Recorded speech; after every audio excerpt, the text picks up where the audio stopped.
Pessoal, a desenvoltura do desenho, ela é algo que precisa ser conquistada por nós. É impossível nós começarmos a desenhar arquitetura da melhor forma,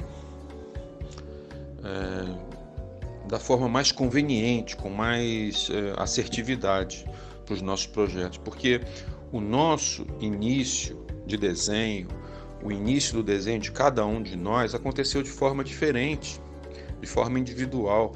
Na maioria das vezes não foi através da arquitetura, né? Não foi lá atrás que você, quando você estava se descobrindo, né, no desenho, as suas aptidões de desenho, naturalmente você não estava desenhando arquitetura. Você estava desenhando outras coisas, caricaturas, né, mangás, paisagens, desenhos abstratos, letras, grafites, né? A quem tenha se aventurado no mundo das cores com pincéis, né?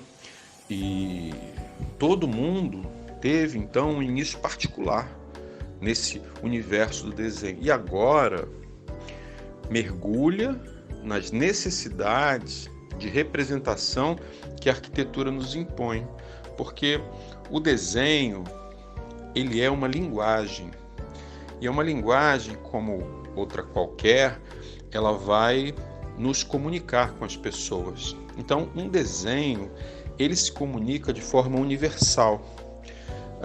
No Brasil, para você se comunicar com as pessoas através da fala, você fala o idioma português. Você fala nos Estados Unidos o inglês, na França o francês.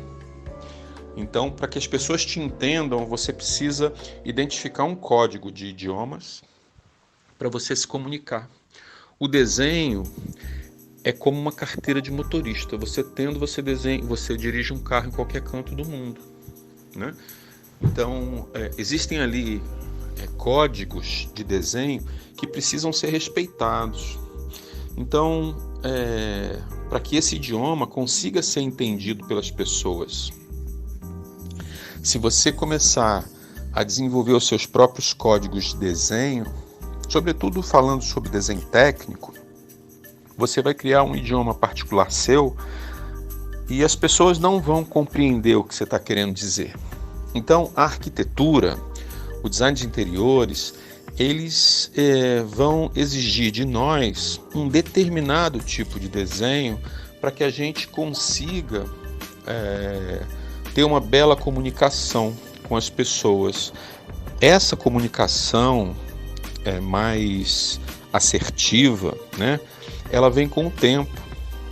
Você vai se dedicando ao desenho e com o tempo você vai identificando que tipo de representação é a representação que vai te facilitar mais a vida dentro da arquitetura e do design de interiores.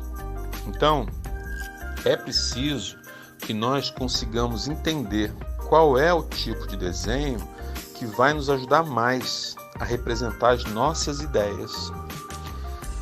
O desenho do arquiteto, do designer de interiores, é um desenho cadenciado, que ele vai transitar na velocidade de criação e da validação, ou seja, você vai criando e ao mesmo tempo vai validando, né? Você vai validando tudo que está acontecendo no papel. Então, as coisas vão sendo desenhadas, você vai validando aquilo e etc. Então, tudo fica registrado com os nossos traços.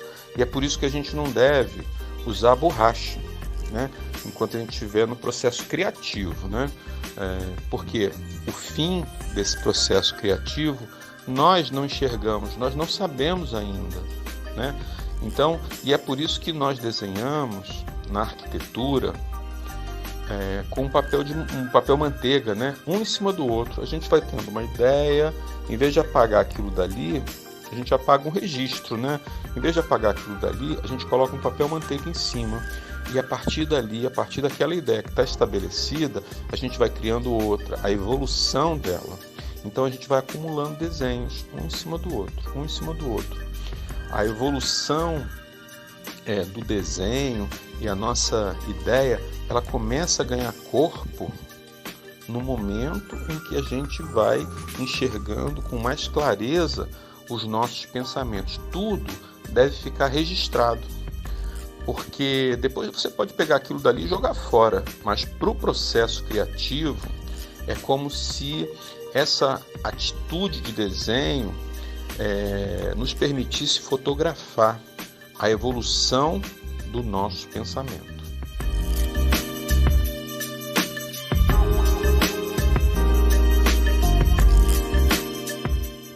No início de um projeto, quando nós temos apenas grandes diretrizes, que diretrizes grandes são essas? O que a gente pode ter para o papel não ficar completamente branco? A gente tem coisas que nós não conseguimos modificar. São coisas que não dependem de nós, ou seja, não dependem do nosso desenho, mas vão interferir nele. Que tipo de coisas são essas? A posição do sol, de onde vêm os ventos, como é que se comporta a paisagem, né? A vista boa é para o norte, sul, leste, oeste, para onde é? A topografia do terreno, como é que ela se comporta? Então, só isso daí já nos dá algumas equações no nosso pensamento e o papel já não fica completamente branco. Nós não estamos num terreno qualquer, nós estamos num terreno específico, né? Então, nós começamos a setorizar as coisas através de grandes círculos, umas amebas. E aí a gente vai começar a ter determinadas vontades. Por quê?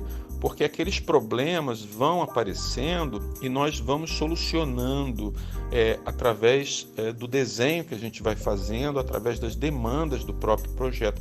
E aí nós vamos experimentando algumas pequenas soluções. Muitas vezes, essas pequenas soluções são pequenas perspectivas, pequenininhas, 3 centímetros, 4, 5 centímetros, no cantinho da folha, né? Aí a gente vai fazendo aquela perspectiva, vai tendo insights. Não é o tamanho do desenho que vai nos dar assertividade. A gente não deve ficar investindo em grandes perspectivas, em grandes desenhos, em desenhos maiores, enquanto a gente não sabe o que fazer ainda, né?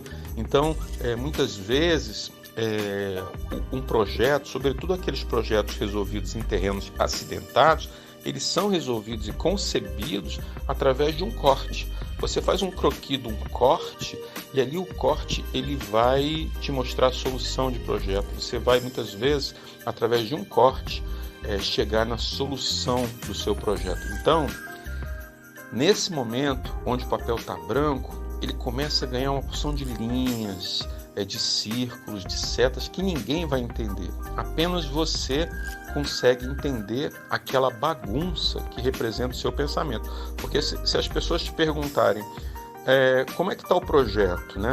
O que você decidiu do projeto? Aí você vai dizer, eu não decidi nada, a minha cabeça está confusa com esse projeto.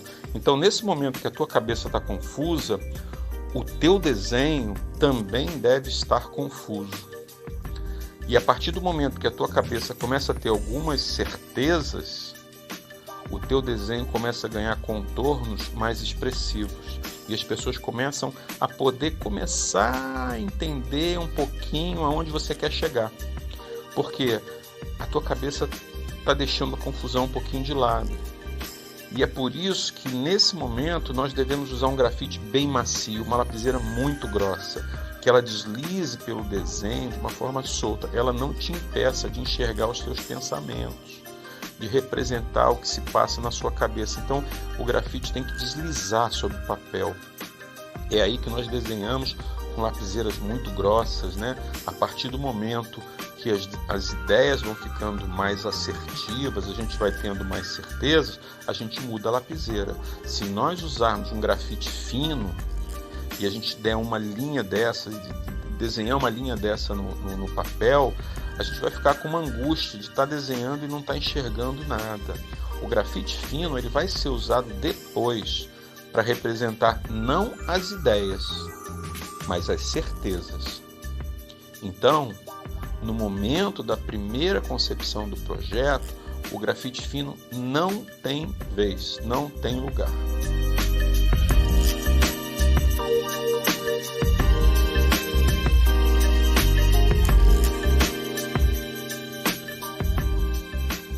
quando nós começamos a enxergar algumas possibilidades de certeza daquilo que a gente vai projetando, nós vamos naturalmente sentir a necessidade de uma aproximação maior do desenho. Então, aquelas linhas curvas, aquelas linhas ameboides, né, amorfas, elas começam a ganhar algumas proporções, talvez umas formas um pouco mais retilíneas, né? É como se você estivesse desenhando com uns 20 papéis, um em cima do outro. O primeiro papel que você desenha, aquele que você está desenhando que está em cima dos outros, ele vai receber os primeiros rabiscos, esses rabiscos que ninguém vai entender. Você vai rabiscar, daqui a pouco a sua mão está suja de grafite, o papel está negro de tanta informação. Quase sem sentido ou sem sentido nenhum para as pessoas. Mas na medida que você vai retirando aqueles papéis e você vai desenhando coisas assertivas, você vai tendo mais certeza do que você vai querer para aquele projeto, você vai retirando o papel e vai colocando traços menos disformes, cada vez mais retilíneos. É como se, olhando para essa pilha de papel, o seu projeto finalizado, a sua ideia bem desenhada, estivesse lá no último papel. Mas você precisasse passar por 20 folhas antes de chegar no último. O projeto já está desenhado no último, mas é como se você estivesse descascando uma fruta até chegar no cerne, no miolo dela. Você precisa tirar as cascas dela. As cascas são cada vez menos grosseiras. Então, quando você chega no miolo ali, é que seu projeto está completo. É como se ele tivesse desenhado com reflexos, perspectivas realistas, etc. Para a gente chegar nesse trabalho, nesse momento do desenho, nós já passamos por um calvário. O calvário que começa com a folha branca, né? É como o escultor, quando ele foi perguntado como é que ele fazia uma coisa tão bonita, né, tão perfeita, extraindo aquilo de uma rocha, como é que ele conseguia aquilo? Ele dizia, não, a escultura já estava ali, eu só tirei o excesso, eu só tirei o que não fazia parte dela. Então é como se o nosso desenho já estivesse ali, a gente vai tirando as cascas mais grosseiras, né? Enfim, é assim que nós começamos, né, o processo criativo e a gente finaliza com um desenho, né? Como se aquela imagem estivesse ali coberta pelas pedras, né? E assim, então, são esses nossos projetos. A gente vai desenhando de forma mais genérica e a cada folha que nós retiramos, os desenhos ficam mais precisos, a ideia vai aflorando e as pessoas, de fato, começam a poder enxergar aquela ideia. E no meio do caminho você vai sentir a necessidade então de ter lapiseiras mais finas, né? E aí você começa a ter necessidade de usar um instrumento, um esquadro, um escalímetro, né? Ninguém vai começar um processo criativo restringido pelas possibilidades de um esquadro, né? Você não pode impedir o teu processo criativo, impedir que ele flua por conta do uso de um esquadro, de uso de uma borracha, de uma lapiseira fina. Você tem que dar um campo de trabalho para as suas ideias, que é um campo tão abstrato como pensamento, ou seja, é um papel branco com uma lapiseira que desliza por ali. Ali você vai ter todas as possibilidades de desenhar qualquer coisa. Quando você coloca um esquadro e coloca uma lapiseira mais fina, com grafite mais duro, você já precisa ter certezas, porque ali você não vai estar mais projetando, você vai estar desenhando uma ideia que já foi validada nos desenhos anteriores. Então, a partir daí, a gente vai começar a fazer pequenos croquis. Aquela folha vai começar a ter pequenos croquis. E muitas vezes, esses croquis vão ser cortes, vão ser fachadas, vão ser pequenas perspectivas. Nós vamos alimentando o nosso pensamento através desses croquis. E é por isso que é fundamental que os nossos croquis, que é o grande desenho do arquiteto, o grande desenho do designer, esses croquis eles não precisam ter um acabamento de desenho. O croquis é um desenho pessoal seu, é como a sua impressão digital. O seu croquis é só seu, de mais ninguém. Só você desenha daquela forma. Mas é importante que nós não consideremos croquis, desenho nenhum, um desenho irresponsável. Os nossos desenhos precisam ter proporção. Então você precisa criar uma escala na sua mente. Se aquele segmento de traço tem 1 metro, os outros precisam ter iguais 1 metro.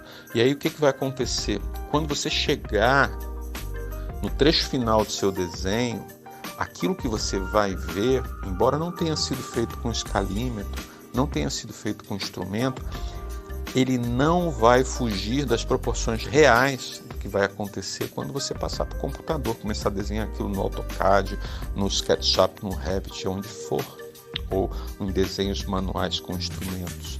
Você não pode conceber um desenho fora das proporções.